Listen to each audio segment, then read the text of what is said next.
पड़ेंगे, नहीं तो हम आने वाली चुनौतियों का सामना नहीं कर पाएंगे। तो वो बात सही है। 6 महीने हम सबको ऐसा मानना पड़ेगा कि हमारी परीक्षा है, उसमें हम पास होंगे तो हम 28 में भी पास होंगे, और अगर हम 28 में पास नहीं हुए तो यहां बने रहेंगे तो भी क्या फायदा होगा। तो वो दिमाग में रख के हम सबको ये टारगेट अपने लिए लेना चाहिए। सही बात है, उसमें बुरा भी मानने की कोई बात नहीं। हम सबको साथ में ही 28 की चुनौती में पास होना है, वो हमारे लिए इंपॉर्टेंट है। 28 और 29 की चुनौती, 29 में अगर राहुल जी इस देश के प्रधानमंत्री नहीं बने तो मैं और आप जिला अध्यक्ष रहे, कुछ भी रहे, क्या फायदा होने वाला है। इसलिए ये परीक्षा हम सबको अपने लिए लेना चाहिए, इसमें मेरी सहमति है आपसे। ये तेलंगाना में सरकार बनाने के लिए नहीं आप लोगों को जिला अध्यक्ष बनाए, राहुल जी को इस देश में प्रधानमंत्री बनाने के लिए आप लोगों को जिम्मेदारी दी है। एक जिम्मेदारी में आगे पीछे कोई भी किए, 19-20 कोई भी किए, उनके लिए दूसरी नौकरी तैयार है, मगर जिला अध्यक्ष तो खाली करना पड़ता।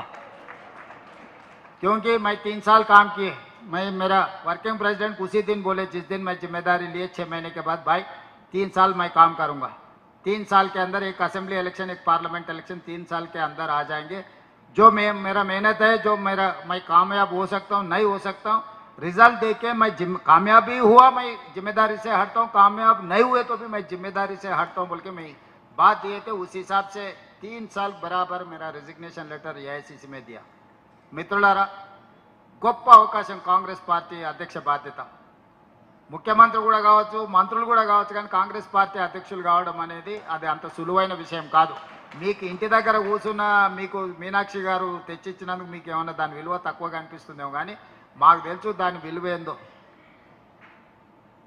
జిల్లా పార్టీ అధ్యక్షుడు అనేది పార్టీకి పెద్ద దిక్కు, కుటుంబ పెద్ద, అందరినీ సమన్వయం చేసుకున్న బాధ్యత। వయసు కాదు ఇది, సమయస్ఫూర్తి కావాలి। చాలామంది యంగర్ జనరేషన్కి డిస్ట్రిక్ట్ పార్టీ ప్రెసిడెంట్స్ వచ్చినాయి, యంగర్ జనరేషన్ కాబట్టి ఎవరి దగ్గరకు పోయినా మీరేం నామోషిగా ఫీల్ కాకండి।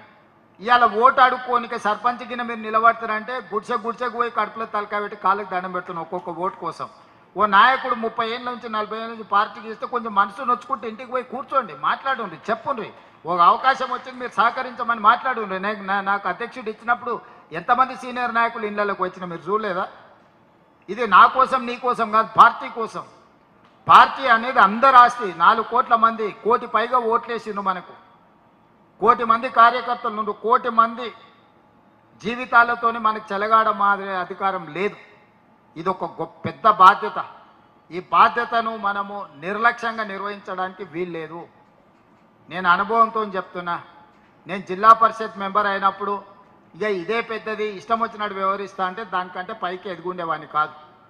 ప్రతి సందర్భంలో రాజకీయాలు అనేటివి ఒడిదుడుకులు ఉంటాయి, మనం ఓటు చెప్తే ఇంకోటి చెప్పేటోళ్ళు ఉంటారు। రాజకీయంలో గేమ్ రూలే అట్లుంటుంది। నేను ఫుట్బాల్ ఆడడానికి పోయినా, వాడు కాలుతోంది అంతుండని నేను బయట కూర్చుంటా అంటే నడుస్తా, ఫుట్బాల్ ఆట రూలే కాలుతుంది అనడం।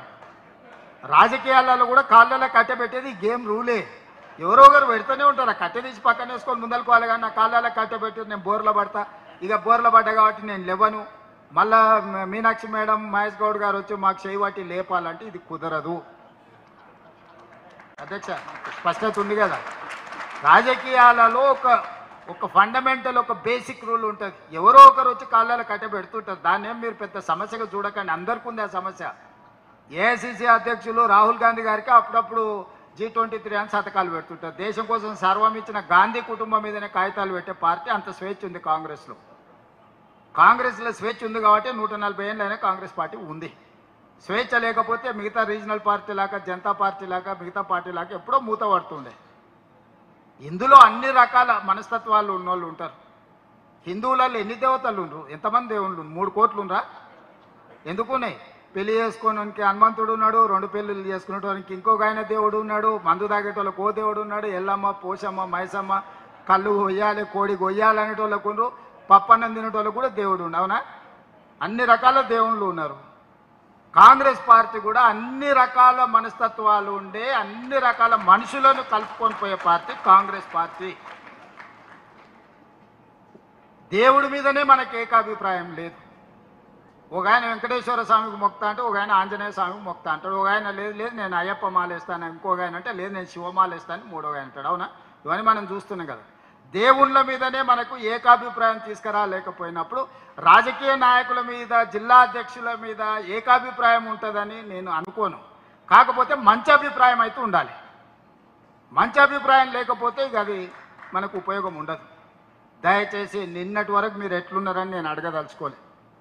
ఎన్నో ఏళ్ళ పరిణామ క్రమంలో కొందరు నచ్చుతారు, కొందరు నచ్చరు. ఒకసారి నమస్తే పెడితే పెట్టలేదను, మనం పెడితే వాడు పెట్టలేదని ఏవో చిన్న చిన్నవి ఉంటాయి. అవి మీరు బాధ్యత తీసుకున్నాక వదిలేయాలి. ఈరోజు మీరు ఈ రోజు నుంచి మీరు ఛార్జ్ తీసుకుంటారు. ఈ రోజు నుంచి మీలో మారిన మనిషి కనిపించాలి. నేను కూడా ముఖ్యమంత్రి కాకుండా నాకు మస్తు మంది మీద కోపం ఉండే. రూమ్ లేచి కట్టె తీసుకొని అలసిపోయిన దగ్గర కొట్టాలని కోరుకుండేది. కొట్టే అవకాశం వచ్చినప్పుడు ఆలోచన చేయడం మొదలుపెట్టింది. ఇట్లా కొట్టి మన సమయం ఎందుకు వృధా, మన శక్తిని అంతా ఎందుకు వేస్ట్ చేసుకోవడం అని. కాబట్టి ప్రజలకు పనిచేసే పని మీద ఉన్నా. మీకు కూడా మీకు పదవి రాకముందు చాలా మంది మీద కోపం ఉండొచ్చు. ఇప్పుడు